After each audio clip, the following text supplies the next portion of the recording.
제자라고 하는 이름을 가졌다고 해서 그 사람들이 다 주님을 믿는 사람이 아니었습니다. 오늘날도 그리스도인이라고 하는 이름은 가지고 있지만 교회를 나가고도 있지만 그리스도인이라고 하는 이름을 갖고 교회를 나가고 또 직분을 가지고 있는 사람이라고 다 믿음을 가지고 있는 사람은 아니다는 얘기입니다. 오늘 예수님께서 굉장히 의미심장한 말씀을 하시는데 그 말씀은 아버지께서 오게 하지 않은 자는 내게로 올 수 없다. 다시 말하면 하나님 아버지께서 선택하시고 부르셔서 주님께로 인도한 사람이 아닌, 즉 자신의 야망이나 자신의 어떤 욕망을 채우기 위하여 주님을 따르고 주님 앞에 나오는 사람도 있다고 하는 그런 의미에서 오늘 우리는 우리의 신앙을 다시 한번 점검하고 생각해 볼 필요가 있다는 것이죠. 예수님께서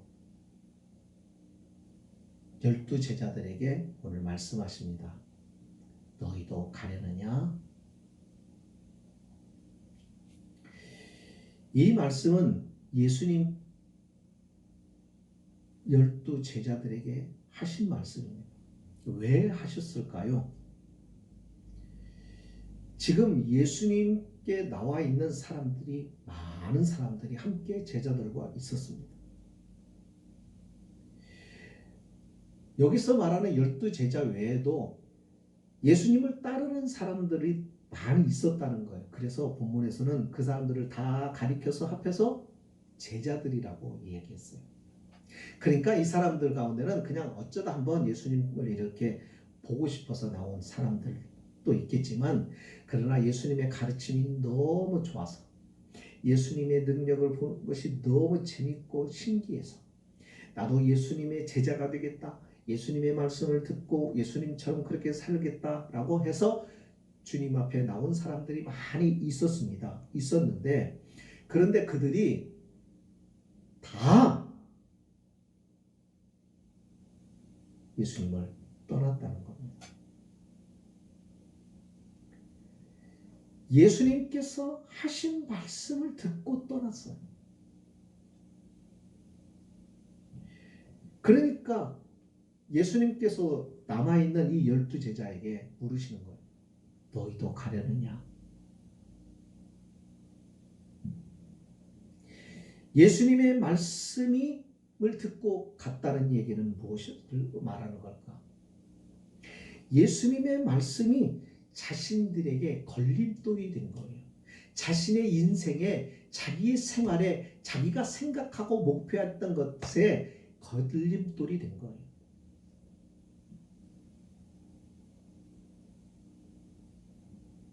제자 중 여럿이 듣고 말하되 이 말씀은 어렵도다.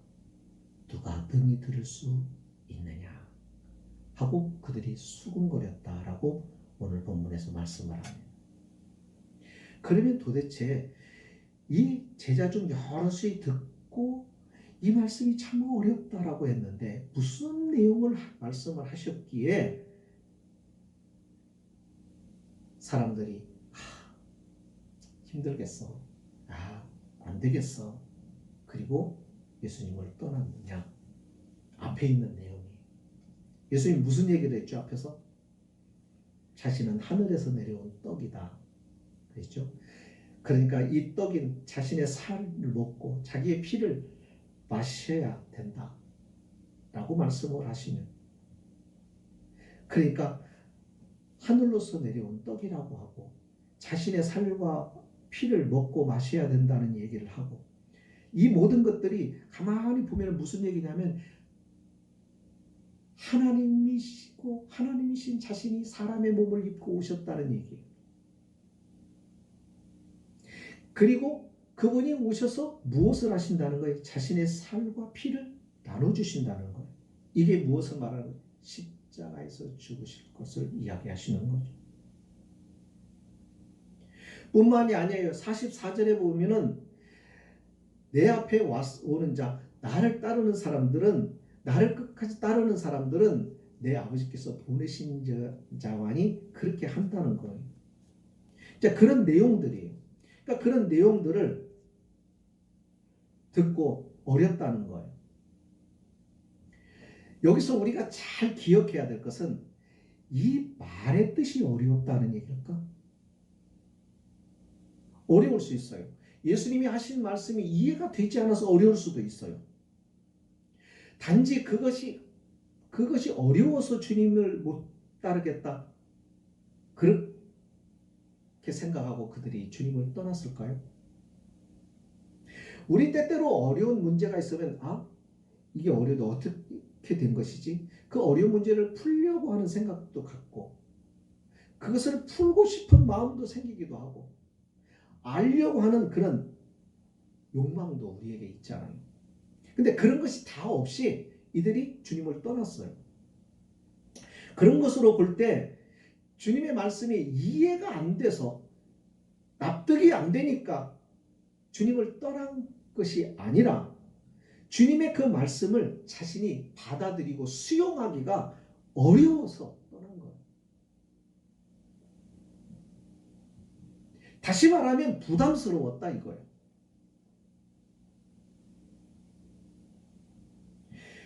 그것을 확인할 수 있는 말씀이 이 말씀이에요. 이 말이 너희에게 걸림돌이 되느냐? 그러면 너희는 인자가 이전에 있던 곳으로 올라가는 것을 본다면 어떻게 하겠느냐?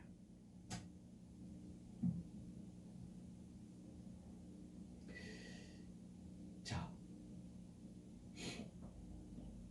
주님께서 지금 모든 것을 내려놓고 그냥 주님 당신의 보좌, 하나님 보좌 우편으로 승천해 버리시면 하늘로부터 온 떡, 즉 하늘의 양식이 되어줄 수 있도록 자신의 육체를 우리의 살로 피로 나누어 주실 수가 없게 되죠. 그러면 이 모든 일들은 어떻게 될까요?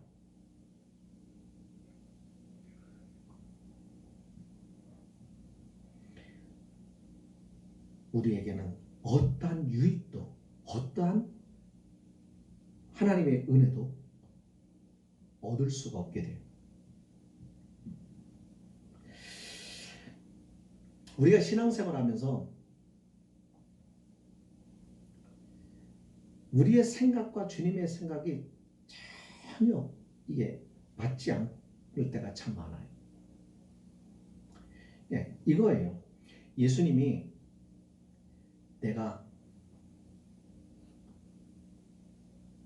죽어야 되겠다.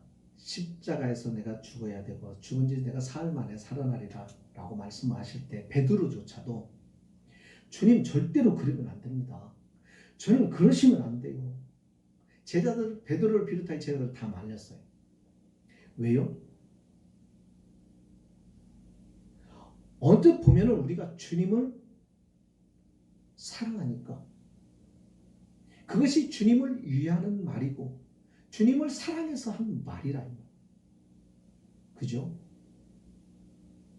주님이 고난받으시고 죽으시고 주님이 사람들에게 조롱을 받으시고 십자가에서 처절하게 돌아가시는 것이 이 세상의 상식과 이 세상의 지식과 경험과 모든 것을 통해서 바라볼 때 그것은 일어나서는 안 되는 일인 겁니다.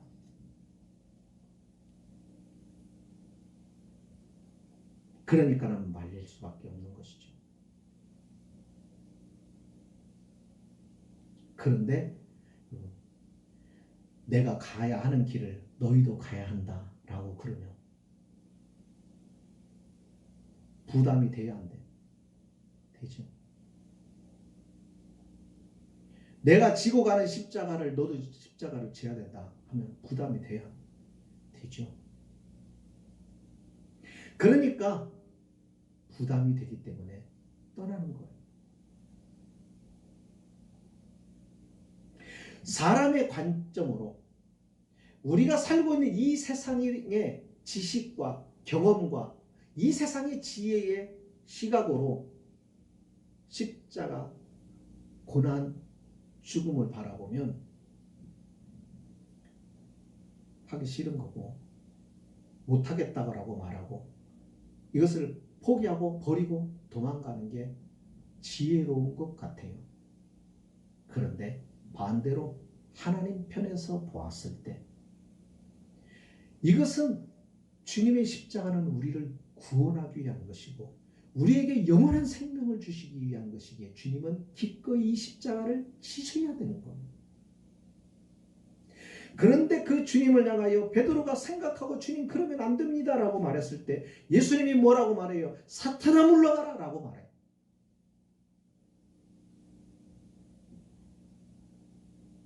너는 나를 넘어지게 하는 자다. 모든 사람들, 주님을 따르려고 했던 이 제자들이 다 떠나버렸던 이 사람들은 어떤 사람들이었어요? 주님을 통해서 뭔가 세상적인 유익을 얻고 주님을 통해서 어떤 세상적인 명예도 얻고 주님 따라다니까만 놀라운 이적과 기사의 역사들이 일어나요. 야, 내가 주님의 제자야. 이래봬도 나는 주님의 제자야.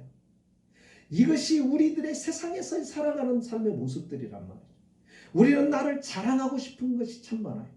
나를 자랑할 것이 없으면 자식을 자랑하고 싶고 자식도 자랑할 것이 없으면 그 사돈네 팔촌을 자랑하고 싶고 무언가 나와 끈이 연결되어 있는 어떤 높은 위치에 있는 사람들을 나타내고 싶고 그래서 나의 위치를 조금 높여서 사람들 앞에 그래서 내가 누구 유명한 사람과 신분이 있다는 것을 은연중에 드러내면서 자신을 사람들 앞에 부각시키려고 합니다. 이런 속성들이 우리 모두에게 있다는 거예요. 그런데 그게 아닌 거예요. 그러니까 떠납니다. 예수님 말씀만 듣고도 이렇게 사람들이 반응한다면 예수님이 십자가에 달리신 것을 직접 본다면 어떠한 반응을 보일지 불보듯 뻔한 겁니다.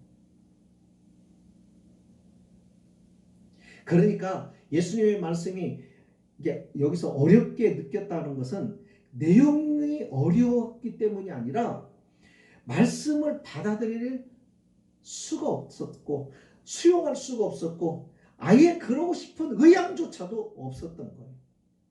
자, 이게 남의 이야기가 아니라 우리의 속성이에요. 예수를 잘 믿는다는 사람들. 우리는 열심히 있는 사람들을 잘 믿는다고 얘기를 해요. 근데 그 열심히 있는 사람도 어디 가서 넘어지고 주님을 떠날까요?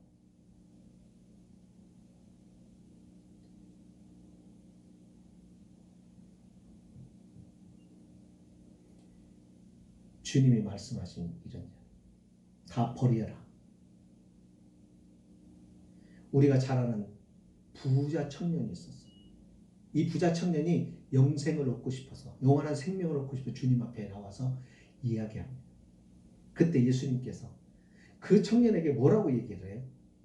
어떻게 영생을 얻느냐 이 방법을 가르쳐 주시는 게 아니라 그 영생을 얻으려고 하면은 너 가지고 있는 거 다 가난한 자들에게 나눠 줘버려야 된다. 엄청난 재산을 다 줘버려야 돼. 자기 소유를 남에게 다 줘버려야 되는 거야. 그 이 청년이 고민이 되지 않았겠어요? 이걸 주고 주님을 따르라고? 이걸 주고 영생을 얻어야 된다고? 에이, 그러면 그건 못하겠다.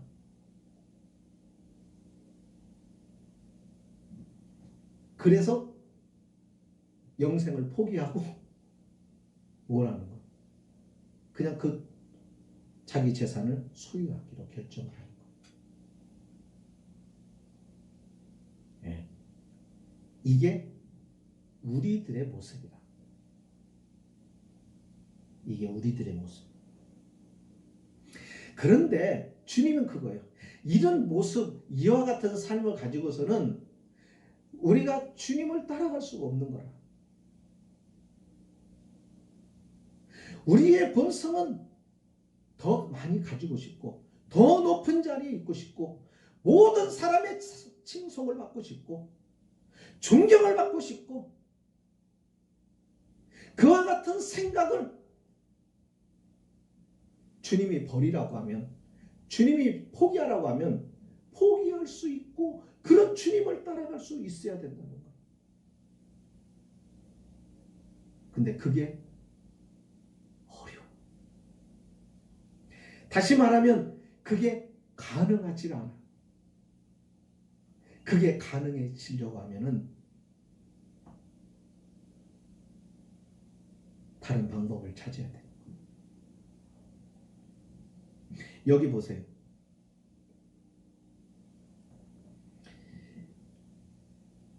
66절에 67절에 이렇게 말씀해요. 그때부터 그의 제자 중에서 많은 사람이 떠나가고 다시 그와 함께, 그가 누구예요? 예수님과 함께 다니지 아니하더라. 그때부터 예수님과 함께 다니지 아니했어. 예수님을 떠나버린 거예요. 그래서 예수님께서 제자들에게 물으신 거예요. 제자, 12제자에게 이르시되 너희도 가려느냐. 그 중에 잔류한 남아있는 이 제자 12제자 가운데 베드로가 이렇게 말합니다. 대답을 합니다. 주여, 영생의 말씀이 주께 있는데 우리가 누구에게로 가겠습니까? 영생의 말씀이 주님께 있사오니 우리가 누구에게로 가고 싶까? 안 가겠다는 얘기죠. 모든 사람이 주님을 떠나도 우리는 주님을 떠나지 않겠습니다. 저는 주님 떠나지 않겠습니다. 자,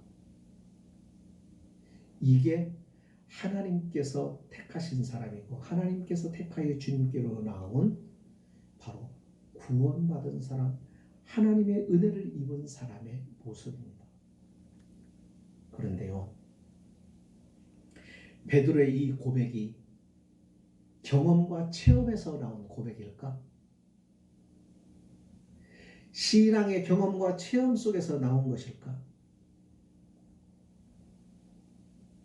예수님께서 한번 그런 말씀을 하시죠. 너희는 나를 누구라 하느냐? 사람들이 말하는 내가 아니라 너가 생각하는 내가 나를 어떻게 말할 수 있느냐라고 이제 주님 물으셨어요. 베드로가 주는 그리스도의 살아계신 하나님의 아들이십니다라고 고백을 하죠. 그때 그 고백이 그가 지식적으로 경험적으로 그의 안에서 그게 경험에서 나오는 고백이었을까? 아니죠. 그가 공부하거나 어떤 지혜를 가지고 한 것이 아니라 하나님이 순간적으로 그에게 그걸 가르쳐 주셨어요. 그래서 예수님께서 바요나 시몬아 참 복이 있다 그러면서 이는 내게 알게 하시는 이는 내 아버지시다라고 얘기해요. 지금 이 고백도 마찬가지예요. 이 고백이 얼마나 큰 의미를 담고 있는지 베드로는 잘 몰라요. 자기가 고백했지만 얼마나 철저한 자기 부정과 희생을 각오해야 하는지 알고 한 말이 아니에요.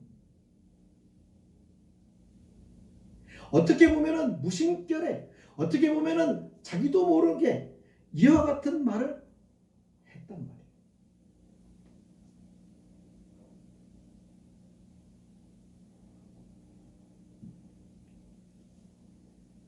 예.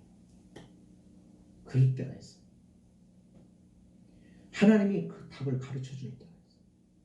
순간적으로 하나님께서 그 정답을 가르쳐 줘요. 때로는 우리가 정답을 얘기하자면 이게 무슨 의미인지를 잘 모르고 말할 때도 참 많아요. 그거예요. 여러분, 오늘 우리도 마찬가지.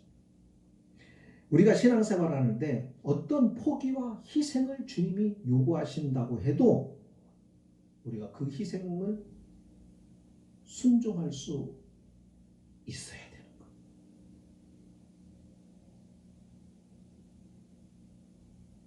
내가 아무리 큰 희생을 하고 내가 아무리 많은 것을 포기한다고 해도 주님이 나 위해서 희생한 것보다 크지 않아요. 그죠? 어떤 고난도 내가 앞으로 장차 받을 하나님께로부터 받을 영광하고는 비교될 수가 없는 거예요. 우리가 잘 알잖아. 내가 받는 이 고난, 내가 받는 이 환난, 내가 받는 이 모든 것들, 이것이 나중에 하나님 나라에 가서 받게 될 그 영광과 비교할 수 없는 아주 적은 것이라고 하는 걸 우리는 성경에 대해서 잘 알고 이것을 수십 번 들었고 그렇게 고백을 합니다. 알아요. 근데 아는 거하고 실제적인 상황 속에서 맞닥뜨려진 거하고는 달라요. 목사가 성경을 많이 아는 건 알아요. 그러나 성경을 잘 모르고 있는 평신도보다도 믿음이 좋으냐?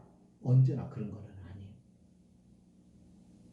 말씀을 많이 알으니까 믿음이 좋아야 되는데 그렇지 않는 경우가 많아요. 그러니까 믿음이라는 것은 지식하고 다른 거예요. 우리는 성경을 안다고 해서 그것이 믿음인 것으로 착각을 하는 거예요. 막상 버려라 그러면 못 버려요. 끊어라 하면 못 끊는 거예요. 부자 청년처럼.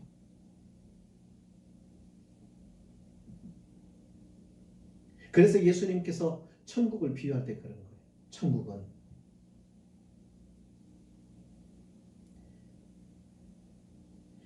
값진 진주를 발견한 진주장사와 같다. 이 천국을 발견한 사람은 그러니까 어떻게 자기 집에 있는 모든 것을 다 팔아서 이 값진 진주 하나를 산다는 거예요. 진주의 가치를 알고 그 진주가 값비싸고 귀한 것인 줄을 알고 이것을 얻을 수만 있다면 자기의 전 재산이라도 팔아서 이것을 얻는 이유가 뭐예요? 이것이 훨씬 내가 판 재산보다도 더 값지고 귀한 것이어서 나중에 이것을 팔면 오히려 더 돈이 많아서 내가 팔고 내가 팔았던 것을 다시 다 차지하고도 더 남기 때문에 우리가 투자하는 것도 그렇거든요. 이익을 생각하고 투자를 한단 말이에요. 내가 이 정도 투자하면 더 훨씬 많은 것을 얻을 수 있다는 생각을 있기에 그것이 계획이 있고 그것이 분명하게 보이니까 투자를 하는 거예요. 그죠? 마찬가지란 말이에요. 너희가 천국의 가치가 얼마나 크고 귀하다는 것을 안다고 한다면 세상에 있는 일시적인 것을 다 버리고서라도 그것을 얻고자 한다는 거예요. 그런데 실제적으로는 그게 막상 가면 그렇게 말하다가도 실제적인 상황에서 다 버려야 된다고 하는 상황이 만들어지면 이걸 못 버리고 결국 뭘 버리는 거예요? 구원을 버리고 주님을 버리고 천국을 버린다.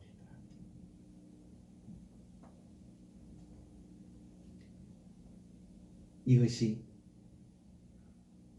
우리들의 모습이다. 자, 그래서 주님을 버리고 주님을 떠난 사람들은 어떻게 됐을까? 결과적으로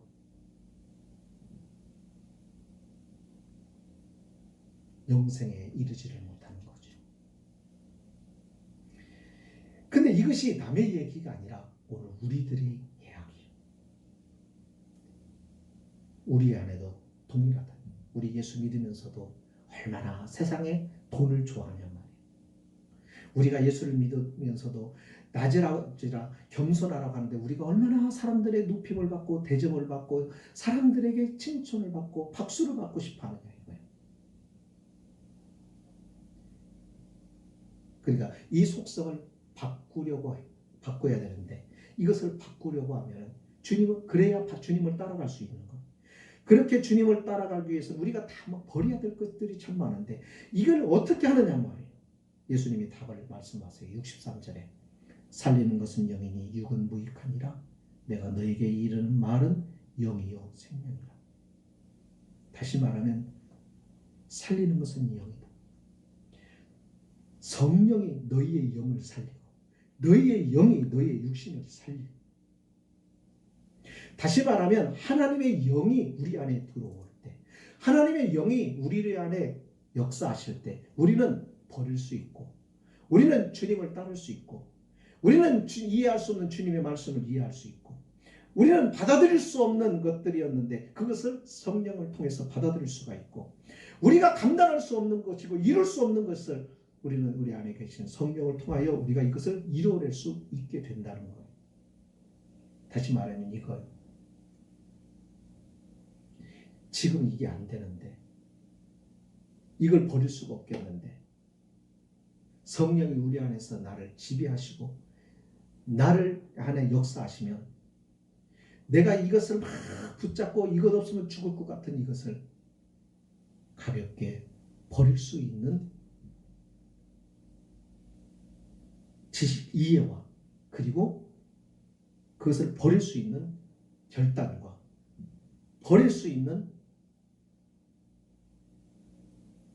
확신을 가지게 된다는 것.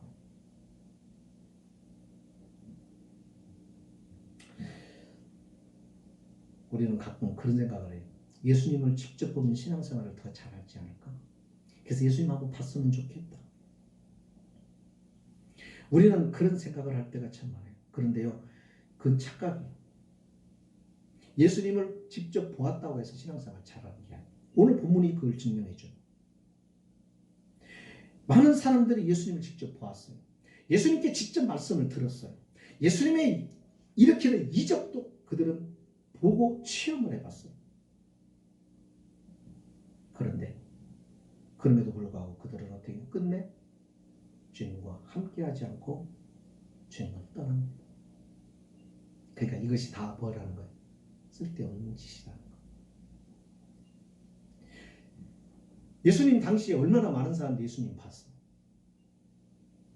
우리가 그렇게 보고 싶어하는 주님, 그 사람들은 다 봤어요. 그죠?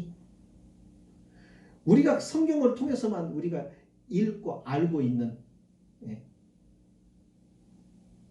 소경의 눈을 뜨게 하고 안진뱅이를 일으키고 죽은 자를 살리고 오병이의 기적을 일으키고 풍랑을 잔잔케 하고 하는 것들을 당시 사람들이 주변에서 봤어요. 그럼 그 사람들이 다 예수님을 믿고 예수님의 제자로 살았느냐? 아니죠. 그러니까 그렇게 봐서는 주님을 따라갈 수 없는 거예요. 그거 가지고는 믿음을 유지할 수 없는 거예요. 그분의 영이 우리 안에서 우리와 하나가 돼야 돼요.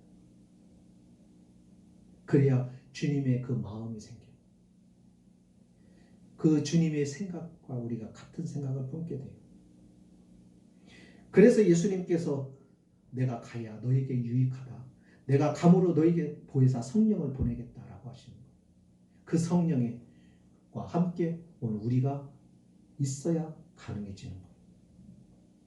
그래서 예수님께서는 성령을 기다리라, 성령을 받아라 라고 말씀을 하시는 거예요. 성령이 누구예요?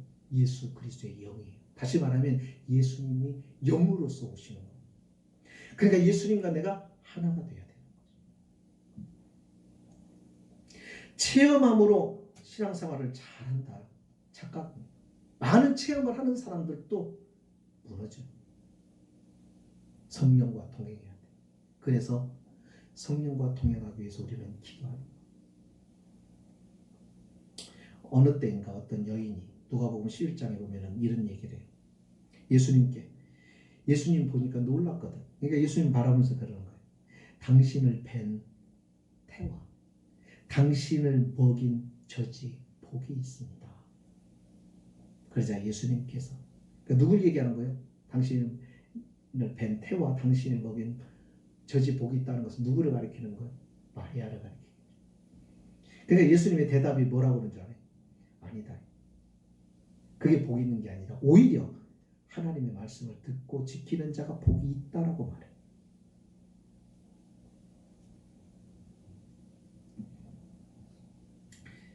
오늘 우리가 우리의 삶에서 적용해요.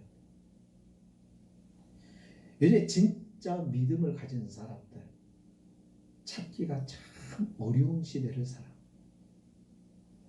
우리는 너무 편리한 것에 익숙해지다 보니까, 육신이 너무나도 편해지다 보니까 우리는 어렵고 힘든 것을 견디지를 못합니다. 우리는 참는 것을 잘 못 견뎌요. 인내를 못해요. 우리는 힘겨운 것을 잘 두려워해요. 신앙생활은 어려운 일이에요.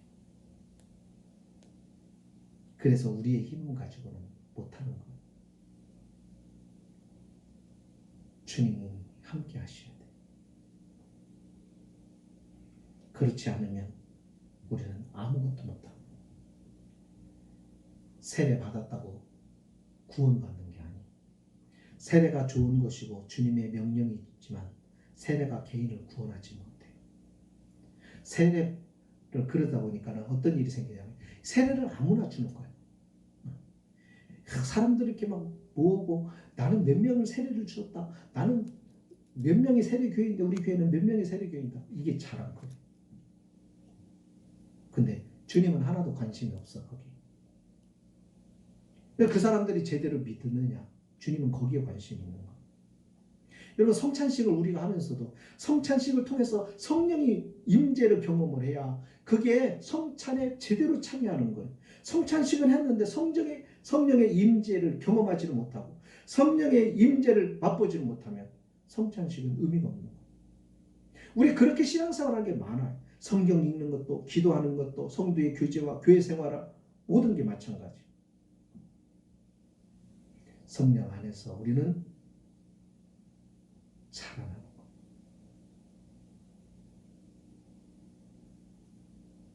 성령이 여기 보니까는 여기 뭐라고 써요? 예수님이 살리는 영이니 영은 육은 무익하니라. 내가 너에게 이르는 말은 영이요 그 다음에 생명이라고 그랬죠. 다시 말하면 성령이 예수 그리스도의 생명이라. 예수의 영이신 그 영이 우리 안에 들어올 때 우리 안에 생명이 생긴다. 그게 참 믿음이에요. 그게 알곡이 되는 거예요. 말씀을 정리할게요. 예수님은 진실을 왜곡하면서까지 사람들이 자기 앞에 모여드는 것을 원하지 않았어요. 추종자들을 모으려고 하지 않으셨어요. 예수님의